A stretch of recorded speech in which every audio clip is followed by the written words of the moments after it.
नमस्कार, I am doctor Surendra Pandey. दोस्तों, आज की वीडियो जो है वो स्टार्ट करूंगा एक कहानी के साथ में। उससे पहले मैं आप लोगों को एक रिक्वेस्ट कर देता हूं कि मेरा जो चैनल है उसमें मैं मेडिको लीगल सोल्यूशन आपको बताता हूं। अगर आपको मेरे कंटेंट पसंद आ रहे हैं तो एक रिक्वेस्ट है, आप लोग मेरा चैनल सब्सक्राइब कीजिए। तो चलिए स्टार्ट करते हैं कहानी, जो आगे जाकर आपको समझ में आएगी कि ये कहानी क्यों मैंने स्टार्ट किया। देखिए, एक कपल थे, उनको इनफर्टिलिटी का इश्यू था, बच्चा पैदा नहीं हो रहा था।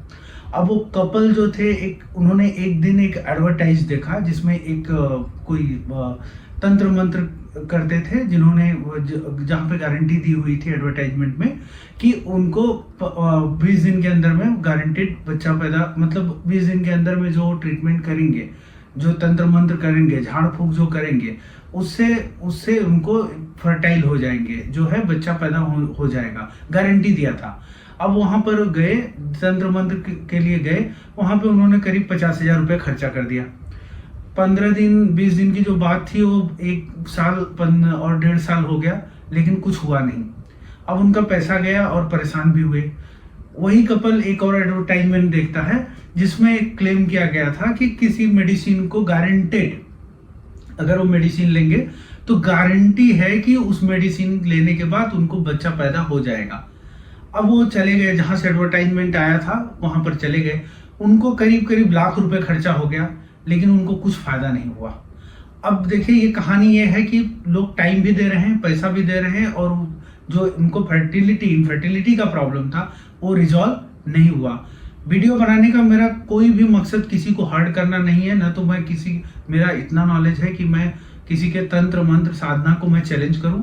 लेकिन जो एक गवर्नमेंट का एक रूल है, उसके बारे में बात करने से पहले मैं ये बैकग्राउंड बता देता हूं। तो आप लोगों को पहले ही मैं बता रहा हूं कि किसी की भी भावनाओं को आहत करने का मेरा कोई भी प्रयास नहीं है। तो दोस्तों, आज जो हम बात करने वाले हैं वो बात होने वाली है drug and magic remedy act 1954। इसको हम लोग ऑब्जेक्शनल एडवर्टाइजमेंट एक्ट 1954 भी बोलते हैं। तो चलिए, इस वीडियो में हम लोग बात करेंगे कि drug and magic remedy act 1954 क्या है, इसका बैकग्राउंड क्या है, गवर्नमेंट को क्यों लाना पड़ा, ये जो आपको एग्जांपल दिया था उससे इसका क्या मकसद है, और इसमें लॉ जो है वो क्या कहता है। कुछ एडवर्टाइजमेंट है वो क्यों प्रोहिबिटेड है, उसको नहीं किया जा सकता, ना तो किसी चैनल पर, ना तो टीवी में, ना तो सोशल मीडिया में। और अगर उसको हम लोग करेंगे तो जो एडवर्टाइजमेंट रिलेटेड टू ड्रग है, एडवर्टाइजमेंट रिलेटेड टू डिजीज है, उसमें लिस्ट दिया हुआ है। इस पे भी बात करेंगे कि कौन सा ड्रग है जिसको एडवर्टाइजमेंट नहीं कर सकते, कौन सा ड्रग है जिसको एडवर्टाइजमेंट कर सकते हैं, कौन सी डिजीज है जिसको गारंटी हम नहीं दे सकते, कौन सी डिजीज है जिसको गारंटी दिया मतलब उसमें छूट है। इस पर हम लोग बात करेंगे। तो ये मकसद है, जो इस वीडियो का मकसद है, जो मेडिकल स्टूडेंट है, पैरामेडिकल स्टूडेंट हैं, जो लीगल स्टूडेंट है, लॉ के स्टूडेंट हैं, और जो आम जनता है, उन सारे लोगों के लिए ये वीडियो है। और आप लोग देखिए, समझिए, और आप लोग ध्यान रखिए कि हम लोगों को कहीं कुछ मिसलीड तो नहीं किया जा रहा है। तो आगे बढ़ते हैं। तो देखिए, जो ऑब्जेक्शनल एडवर्टाइजमेंट एक्ट 1954 है, उसमें गवर्नमेंट ने एक लेजिस्लेशन लेके आई 1954 में। ये बहुत ओल्ड कानून है, पुराना कानून है, जिसमें जो कुछ गवर्नमेंट है, जो लेजिस्लेशन है वो रेगुलेट करता है। जो ड्रग है वो क्लेम करती है कि ड्रग के पास मैजिकल प्रॉपर्टी है, मतलब उसके पास जादुई शक्ति है, और इसके वजह से वो डिजीज को क्योर करती है, डिसऑर्डर को क्योर करती है। तो अब देखिए, जो इसका ये मकसद था गवर्नमेंट का, बहुत सारे लोग मिसलीड हो रहे हैं, बहुत सारे लोगों को प्रॉब्लम हो रहा है, तो गवर्नमेंट ने ये कानून लेकर आई, और उनका मकसद था कि उसको ऑब्जेक्शन, उसको प्रोहिबिट करे, ताकि लोगों को जो मिसलीडिंग एडवर्टाइजमेंट है उससे बच सके। अभी अगर बात करते हैं तो जो भारतीय न्याय संहिता है, भारतीय नागरिक सुरक्षा संहिता है, और भारतीय साक्ष्य अधिनियम जो 1924 वाले हैं, उसमें भी ये एज इट इज रखा गया हुआ है। और उसमें डिजीज की लिस्ट, जो बीमारी की लिस्ट और ड्रग की लिस्ट को भी मॉडिफाई किया गया है, बढ़ा दिया गया है, ताकि कोई भी किसी भी तरह से मिसलीड ना हो। जो मेरा पहला एग्जाम्पल था, वो लोग आप लोग बस ध्यान में रखिए।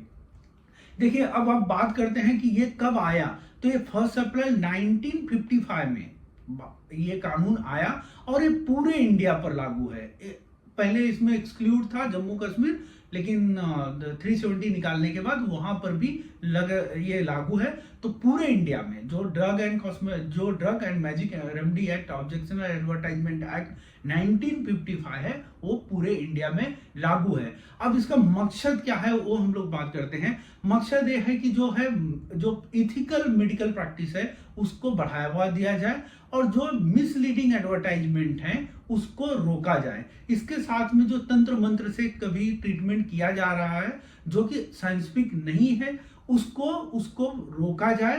गारंटी एटलीस्ट ना दिया जाए कि ये गारंटी हम लोग गारंटी से सही हो जाएंगे, और उसमें जो लाखों लाख लोग खर्चा कर रहे हैं उससे लोगों को बचाया जाए। तो देखिए इसमें था कि गारंटी की वाली बात थी कि गारंटी कोई सर्टेन डिजीज है उसकी गारंटी नहीं दी जा सकती है, उस पे अगर किया गया तो ये कानून उसके ऊपर लागू हो जाएगा। अब चलिए जो बात करेंगे इसमें list of the prohibited drug कि कौन सी ड्रग है जिसको हम लोग प्रोहिबिटेड किए हुए हैं। तो देखिए जितना भी शेड्यूल, आप लोग टीवी देखते होंगे, ठीक है, टीवी में आपने बहुत सारे मेडिसिन का एडवर्टाइजमेंट देखा रहेगा। लाइक हेडेक हो रहा है तो आपने एडवर्टाइज देखा होगा, आपको सर्दी खांसी कोल्ड है कफ है आपने एडवर्टाइज देखा रहेगा। लेकिन क्या कभी आपने किसी एलोपैथी मेडिसिन का कैंसर ट्रीटमेंट के लिए देखा हुआ है? क्या आपने कभी एंटीबायोटिक का एडवर्टाइजमेंट देखा हुआ है?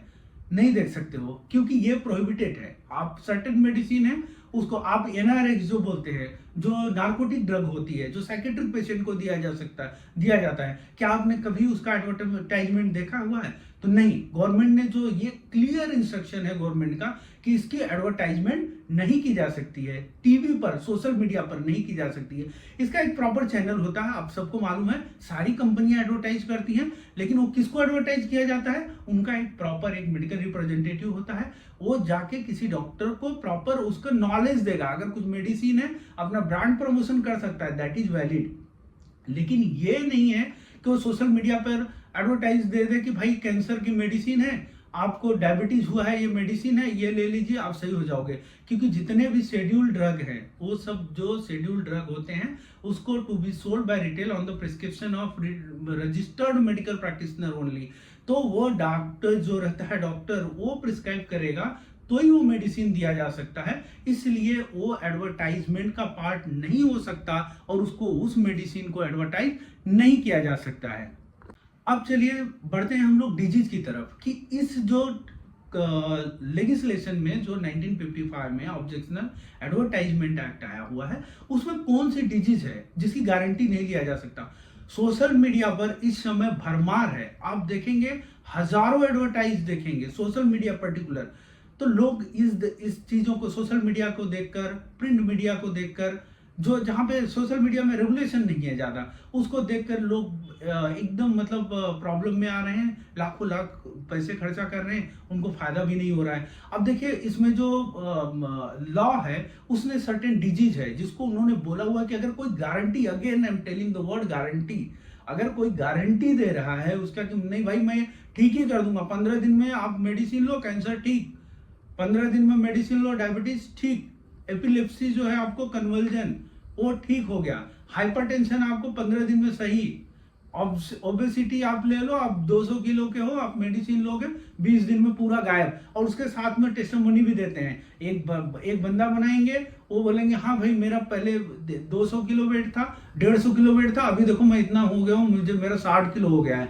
तो ये मिसलीडिंग एडवर्टाइजमेंट कर रहे हैं लोग। इसके लिए गवर्नमेंट ने रेगुलेशन लेके आई और बहुत स्ट्रिक्ट है रेगुलेशन, लेकिन तो पब्लिक को थोड़ा अवेयरनेस कम है। मेरा वीडियो बनाने का मकसद यही है।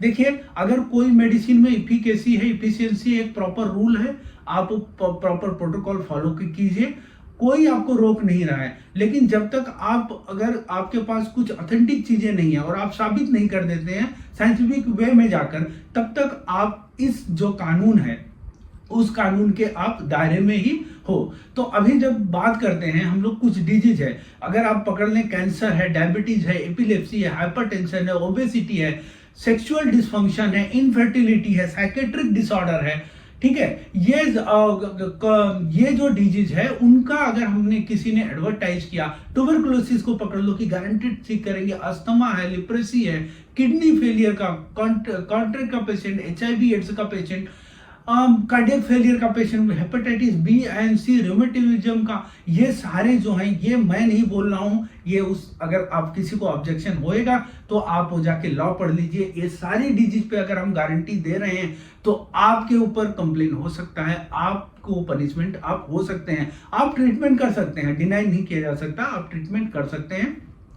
लेकिन जो गारंटी वाला वर्ड है वो मत यूज कीजिए। ये सारे मेडिकल प्रैक्टिशनर हैं, उनके लिए मैं बता रहा हूं, मैं भी आप लोगों के ही कम्युनिटी से आता हूं, इसलिए मेरा मकसद ये था कि आप लोगों को अवेयर करूं ताकि जो चीजें हैं कोई मिसलीड ना हो, और अगर आप प्रॉपर वे में ट्रीटमेंट कर रहे हैं, और मुझे मालूम है बहुत सारे लोग ये सारी जो मैंने डिजीज बताया इसमें बहुत ही अच्छा रिजल्ट ले रहे हैं, लोग ठीक भी हो रहे हैं, लेकिन एक प्रॉपर वे में कर रहे हैं। गारंटी वाला शब्द आप यूज मत कीजिए। ये पेशेंट को भी मैं आपको, पेशेंट और जो नॉर्मल पब्लिक मुझे सुन रही है उनको भी बोलना चाहता हूं कि गारंटी वाला वर्ड अगर कोई यूज करता है तो आप उनसे बहुत सावधान हो जाइए, क्योंकि वो प्रॉब्लम हो सकता है। गारंटी वर्ड उनके लिए भी खतरनाक है और आपके लिए भी खतरनाक हो सकता है। आप एक बार जरूर चेक कीजिए कि क्या मेडिसिन कौन सी मिल रही है जिससे उसमें गारंटी आ रहा है, जो कि साइंटिफिक वे में जो अभी तक जो अप्रूव्ड पैथी है वो अलाउ नहीं कर रही है। तो चलिए अब बात करते हैं कुछ देखिए जो ड्रग है जिसका हम लोग एडवर्टाइजमेंट कर सकते हैं।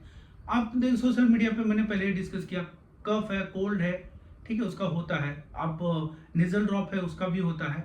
तो जो OTC मेडिसिन बोली जाती है उसकी किया जा सकता है। आप अगर अल्टरनेटिव में जा रहे हैं, आप उसमें भी बहुत सारे, आप आयुर्वेदिक फार्मूला है, होम्योपैथी फार्मूला है, यूनानी फार्मूला है, बहुत सारे, जिसको आयुष मेडिसिन है, जिसको आयुष ने रिकमेंड किया हुआ है कि ये जो है इस पे आप जनरल पब्लिक इन लार्ज जो है उनको कोई प्रॉब्लम नहीं हो सकता, उनको साइड इफेक्ट नहीं होएगा, जिसका प्रॉपर जो ऑब्जर्वेशन होता है डॉक्टर का, इमीडिएट अटेंशन नहीं रिक्वायर है, ऐसे मेडिसिन एडवर्टाइज हो सकती हैं। तो OTC मेडिसिन की बात करते हैं। दूसरा न्यूट्रास्यूटिकल जो हेल्थ सप्लीमेंट है, आपने मल्टीविटामिन का देखा होगा, प्रोटीन पाउडर का देखा होगा, कोल्ड का देखा होगा, कफ सिरप देखा होगा, बहुत सारे एडवर्टाइजमेंट होते हैं, इसका एडवर्टाइजमेंट होते हैं और ये वैलिड भी है। इसके साथ में अगर आप देखेंगे हेडेक के लिए भी आपको होता है, स्किन से रिलेटेड कुछ प्रॉब्लम होता है उसके लिए भी होता है, लाइक कैंडिड, बहुत सारे हैं जिनको कैंडिडियासिस के लिए ऐसा आपको वो एडवर्टाइजमेंट मिल सकते हैं। अगर हम प्लांट्स में बात करें तो हम लोग ब्राह्मी, त्रिफला, अश्वगंधा, ठीक है, च्यवनप्राश का, एलोवेरा का, तुलसी का, गिलोय का, ये सारी कॉमन चीजें जो हम घर में यूज करते हैं, और इसकी जो ब्रांड है वो भी इसको प्रमोट करते हैं। एडवर्टाइजमेंट भी आप इसमें देखने को मिल सकता है, लेकिन इसकी एक गाइडलाइन है, उसको फॉलो करो। बहुत ही इंटरेस्टिंग कहानी आपको बता रहा हूँ। अभी बीच में एक बहुत बड़ी कंपनी है और मैं बहुत रिस्पेक्ट करता हूँ, उन्होंने सच में बहुत अच्छा ट्रीटमेंट किया। और आपको इनको जो नवजीत सिंह सिद्धू जी वाला वो भी इंसिडेंस आपको मालूम होगा कि उन्होंने बोला कि प्रॉपर हर्बल ट्रीटमेंट लेके कैंसर को ठीक किया, उनके ऊपर कंप्लेन हो गया। देखो ये तो मैं बोल रहा हूं कि उन्होंने बहुत ही अच्छा किया, इतने बड़े सेलिब्रिटी होकर इन्होंने बढ़ावा दिया, और अच्छा है कि ऐसे जो चीजें हैं वो आनी चाहिए और लोगों को बताना चाहिए, ताकि अल्टरनेट, ये मेडिकल साइंस जो है अपॉर्चुनिटी और इसका स्कोप की भरमार है, इसको लिमिट नहीं किया जा सकता है। लेकिन तो जो चीजें फायदा कर रही हैं उसका एक अगर फायदा कर दिया, आपने डायबिटीज पेशेंट को मेडिसिन दे दिया, वो आराम हो गया उसको, तो उसका एक प्रॉपर डॉक्यूमेंटेशन होना चाहिए, कितने पेशेंट को दिया गया है, आराम हुआ है, और क्या है उसका नेक्स्ट स्टडी क्या हो सकती है, ये सारी चीजें उसमें प्रॉपर डिटेल में होना चाहिए, ताकि जो पेशेंट है और रेगुलेटरी अथॉरिटी है, जो साइंटिफिक कम्युनिटी है, उसको हम लोग एक्सप्लेन करें। इसलिए आप सभी लोगों से मेरा रिक्वेस्ट है कि अगर आप पेशेंट को गारंटेड ट्रीटमेंट तो मत बोलिए, अगर आप ठीक कर रहे हैं तो उसका प्रॉपर ट्रीटमेंट जो दे रहे हैं उसकी पूरी की पूरी डिटेल आप रखिए। ये आप लोगों के लिए बहुत बेनिफिशियल है और पब्लिक इन लार्ज भी ये बहुत ही बेनिफिशियल है। देखिए मुझे कुछ क्वेश्चन भी आया था, पूछा गया था क्या एलोपैथी मेडिसिन को हम लोग एडवर्टाइज कर सकते हैं, तो उसका देखिए जो शेड्यूल ड्रग है, ड्रग है, H1 है और X ड्रग है, फार्मेसी में आप सब लोगों को मालूम रहेगा, इसका सीधा एडवर्टाइजमेंट इसका कभी भी नहीं किया जा सकता है सोशल मीडिया पर। और अगर इसका प्रॉपर वे है, मैंने पहले ही बताया कि एडवर्टाइजमेंट करते हैं, लेकिन ये डॉक्टर के पास ही जाके करना है। OTC मेडिसिन को एडवर्टाइज किया जा सकता है, रिस्ट्रिक्शन नहीं है। बट उसमें जो एक्ट है, ड्रग एंड कॉस्मेटिक एक्ट है, ASCI गाइडलाइन है, उसको प्रॉपर फॉलो करके ही एडवर्टाइजमेंट किया जा सकता है। अब क्वेश्चन है, क्या अल्टरनेटिव आयुर्वेदा, यूनानी, सिद्धा, होम्योपैथी, इलेक्ट्रोहोम्योपैथी को एडवर्टाइज किया जा सकता है? यस, किया जा सकता है। इसमें बहुत सारे, बट एक रिकमेंडेशन है, कुछ गारंटी वाली, जो आगे जो लिस्ट मैंने बताई वो लिस्ट में गारंटी मत बोलो, आप एडवर्टाइज कर सकते हैं, क्योंकि प्लांट बेस्ड मेडिसिन है, लोगों को बहुत ज्यादा फेथ है, तो इसकी एडवर्टाइजमेंट किया जा सकता है एज पर रूल। अब अगर एडवर्टाइजमेंट किए, अगर किसी ने क्लेम कर दिया कि मैं गारंटेड कैंसर ठीक ही कर दूंगा, मेरे मेडिसिन से ठीक ही हो जाएगा, डायबिटीज तो भाई 15 दिन में नील गारंटी है, इसके बाद नहीं आएगा, ये जो गारंटी अगर वर्ड आप यूज कर रहे हो, तो अगर आपने प्रूफ नहीं कर पाए, देखो इसके बाद चीजें जाएंगी, जैसा कि अभी वो पतंजलि वाले केस में आप देखे रहेंगे, माफी मांगना पड़ गया था, जो कि ट्रीटमेंट हुआ था, सारी एविडेंस, बहुत सारी चीजें थी, और उनके पास प्रॉपर साइंटिस्ट हैं जो कि PhD हैं, फार्मेसी में पोस्ट ग्रेजुएट हैं, लोग उनके पास मतलब 100 पेपर होंगे जो कि इंटरनेशनल जर्नल में पब्लिश हुआ है। फिर भी ये जो लिस्ट है ना, ये लिस्ट को अगर आप क्लेम कर रहे हो कि आप ये सारी डिजीज को आप क्योर कर सकते हो, गारंटी दे सकते हो, उसके लिए आपको पूरा साइंटिफिक वे में आना पड़ेगा, और आपको आगे की लड़ाई के लिए भी तैयार रहना पड़ेगा। इसको हम लोग चैलेंज नहीं कर सकते, ऐसा कुछ नहीं है, साइंस में कोई भी इम्पॉसिबल ऐसी चीजें कोई होती नहीं है। तो लेकिन अब अगर हम बात करते हैं कि अगर हमने कर दिया एडवर्टाइजमेंट और हम प्रूफ नहीं कर पाए, हमने झूठ बोल दिया, जो इनफर्टिलिटी वाले केस में हमने देखा, तो क्या हो सकता है, इसमें 6 महीने से, जो अगर मिनिमम पनिशमेंट हो सकती है, 6 महीने आपको जेल हो सकती है, 10,000 तक जुर्माना हो सकता है। पनिशमेंट का और भी हो सकता है, डिपेंड्स ऑन, अगर ये डिपेंड करता है कि आपने कौन सा एक्ट किया है, 5 साल तक की सजा हो सकती है, 50,000 तक का जुर्माना हो सकता है, आपका लाइसेंस जा सकता है, आपके ऊपर पेनल्टी हो सकती है, और अगर कोई एक्सपायर हो गया, डेथ हो गया, तो आपके ऊपर बहुत सारे और क्रिमिनल चार्जेस लग जाएंगे, और आपका लाइफ पूरा स्पॉइल हो जाएगा, जिससे कि पेशेंट का आपने किया था।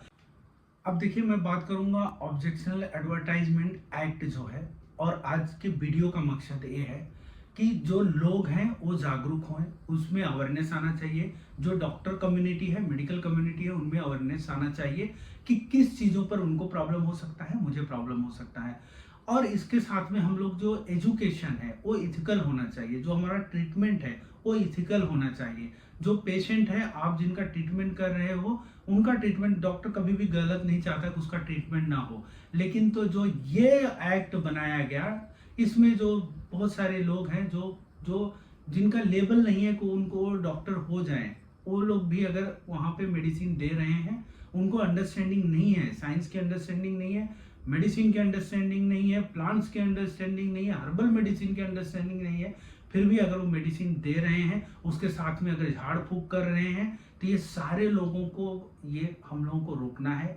ये पेशेंट के बेनिफिट के लिए है, मेडिकल कम्युनिटी के बेनिफिट के लिए है, और मेरा वीडियो बनाने का मकसद था कि पब्लिक एक बार अवेयर हो जाए कि किन चीज़ों में किन के पास जाना है और किन चीज़ों का क्या स्कोप है।